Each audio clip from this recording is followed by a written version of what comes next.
Hello, this is Stefano with Stefano's Espresso Care.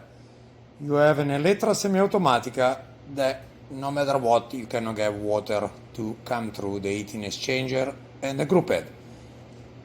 First line of defense is to inspect the shower screen, remove shower screen and diffuser, check for obstruction, clogging, etc. Second line of defense is the jiggler, which indeed this one is completely clogged.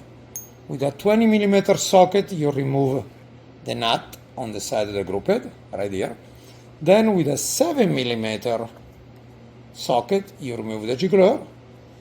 You descale it, unclog it, accordingly based to the clogging. Reinstall everything and test again.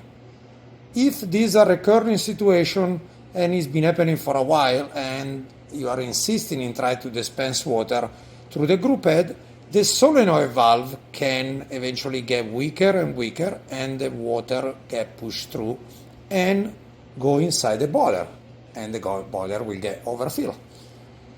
Thank you for watching.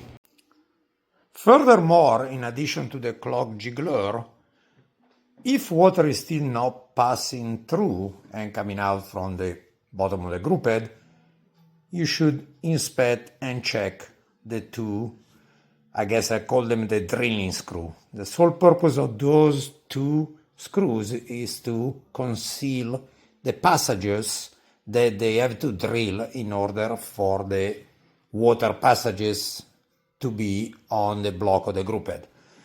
If you see sediment like this coming out from them, then obviously it can be another clogging and another reason why the water is not passing. Furthermore, the solenoid valve and related pilot can also be the issue, such as it was as well on this machine.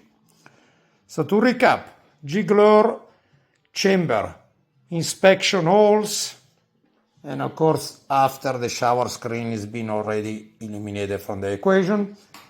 And next you focus on the solenoid valve, electrically and mechanically. Thank you for watching.